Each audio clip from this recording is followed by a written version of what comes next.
ഹരേ കൃഷ്ണ. എല്ലാവർക്കും മാധവത്തിലേക്ക് സ്വാഗതം.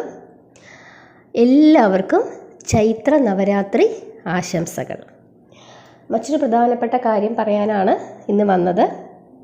ഏപ്രിൽ 11 മത്സ്യജയന്തിയാണ്. അതായത് ഭഗവാൻ മഹാവിഷ്ണുവിൻ്റെ ആദ്യത്തെ അവതാരമാണ് മത്സ്യാവതാരം. നമുക്കറിയാം 10 അവതാരങ്ങളുണ്ട്. മത്സ്യക്കൂർമ്മ ഇങ്ങനെ തുടങ്ങുന്ന 10 അവതാരങ്ങൾ. ഈ ദശാവതാരങ്ങളുടെ കഥ നമ്മൾ ഇതിനു മുമ്പ് പറഞ്ഞിട്ടുണ്ട്.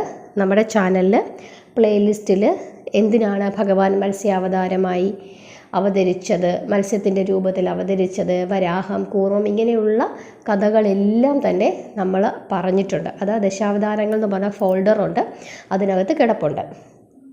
അപ്പോൾ ഭഗവാൻ സത്യയുഗത്തിലാണ് മത്സ്യ രൂപത്തിൽ അവതരിച്ചത്.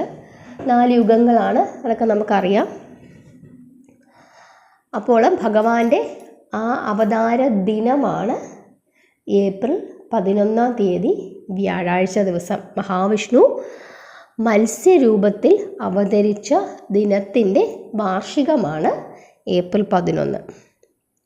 അപ്പോൾ അന്നത്തെ ദിവസം നമുക്കറിയാം വ്യാഴാഴ്ച ദിവസം ആയതുകൊണ്ട് തന്നെ ഭഗവാന്, അതായത് മഹാവിഷ്ണുവിൻ്റെ, ശ്രീകൃഷ്ണ ഭഗവാന്റെ വളരെ പ്രത്യേകതയുള്ള ദിവസമാണ്. മഹാവിഷ്ണുവിന് വ്യാഴാഴ്ച ദിവസം പൊതുവേ തന്നെ വ്യാഴാഴ്ച ദിവസം വിശേഷമാണ്. അപ്പോൾ ഈ ദിവസം തന്നെയാണ് ഈ മത്സ്യജയന്തിയും വന്നിരിക്കുന്നത്. കൂടാതെ ചൈത്ര നവരാത്രിയുടെ ഭാഗത്തുമാണ് വന്നിരിക്കുന്നത്. അതുകൊണ്ട് 11 നമ്മുടെ പ്രാർത്ഥനയുടെ കൂടെ എന്തുൾപ്പെടുത്തണം?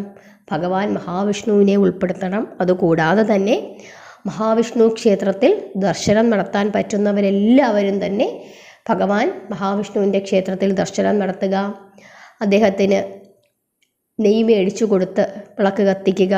അതുപോലെ തന്നെ പാൽപ്പായസ നൈവേദ്യം കഴിപ്പിക്കുക. പുരുഷ സൂക്താർച്ചന മഹാവിഷ്ണുവിന് ചെയ്യിക്കുന്നത് വളരെ വളരെ ഉത്തമമാണ്.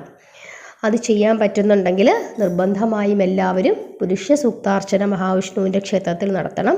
എല്ലാ വിധത്തിലുള്ള ഐശ്വര്യങ്ങളും അത് പ്രദാനം ചെയ്യും. അപ്പോൾ അത് ചെയ്യുക. കൂടാതെ വിഷ്ണു സഹസ്രനാമം അന്നത്തെ ദിവസം ജപിക്കുക. ഇനി ഇതൊന്നും ചെയ്യാൻ പറ്റുന്നില്ല, നമുക്ക് ഭയങ്കര തിരക്കാണ്, ജോലിക്ക് പോകണം, അമ്പലത്തിൽ പോകാൻ പറ്റുന്നില്ല, സഹസ്രനാമം ജപിക്കാൻ രാവിലെയും വൈകുന്നേരം ഒന്നും സമയം കിട്ടുന്നില്ല, ജോലിയുടെ തിരക്കുകളാണ്, മറ്റ് പ്രശ്നങ്ങളുണ്ട്. ശരി, നമ്മൾ എന്താ ചെയ്യേണ്ടത്? ഓം മത്സ്യരൂപായ നമ, ഓം മഹാവിഷ്ണുവേ നമ എന്ന് എപ്പോഴൊക്കെയാണോ നമുക്ക് സമയം കിട്ടുന്നത് ആ സമയത്തെല്ലാം തന്നെ ജപിച്ചു കൊണ്ടേയിരിക്കുക. അതുകൂടാതെ നവരാത്രി സമയമായതുകൊണ്ട് തന്നെ അന്നത്തെ ദിവസം ഏത് ദേവീ രൂപത്തെയാണോ നമ്മൾ പ്രാർത്ഥിക്കേണ്ടത് അതും കൂടെ നമ്മുടെ കഴിഞ്ഞ വീഡിയോയിൽ കിടപ്പുണ്ട്. അതും കൂടെ നോക്കി 11 ഏത് ഭാവത്തിലാണ് ദേവിയെ പ്രാർത്ഥിക്കേണ്ടതെന്ന് നോക്കിയിട്ട് ആ രൂപത്തിലൂടെ പ്രാർത്ഥിക്കുക. അതായത് ദുർഗാദേവിയുടെ പ്രാർത്ഥനയും കൂടെ നടത്തുക. ആ കൂട്ടത്തിൽ മറന്നു പോകാതെ ഭഗവാനെ വിളിച്ച് പ്രാർത്ഥിക്കുക. ക്ഷേത്രത്തിൽ പോകാൻ പറ്റുന്നവരൊക്കെ ഉണ്ടെങ്കിൽ പോകുക. വീട്ടിൽ ഭഗവാന് പിറന്നാളായതുകൊണ്ട് തന്നെ ഒരു ഗ്ലാസ് പാല് കാച്ചി പഞ്ചസാരയിട്ട് ഒരു ഏലക്കയൊക്കെ ചേർത്ത് ഭഗവാന് നൈവേദ്യം വെക്കാം. പാൽപ്പായസ നൈവേദ്യം വെക്കാം. ഉണ്ണിയപ്പം ഉണ്ടാക്കി വെക്കാം. നമുക്കിഷ്ടമുള്ളതൊക്കെ ഭഗവാന് വെക്കാം. ഒരു ഗ്ലാസ് പാല് കാച്ചി വെക്കുന്നതിന് നമുക്ക് പ്രത്യേകിച്ച് ബുദ്ധിമുട്ടൊന്നും വരില്ലല്ലോ, എല്ലാ വീട്ടിലും പാല് കാണും. അപ്പോൾ അങ്ങനെ നമുക്ക് പാല് കാച്ചിയെങ്കിലും ഭഗവാന് പിറന്നാൾ ആശംസകൾ നേരണം. ഹരേ കൃഷ്ണ.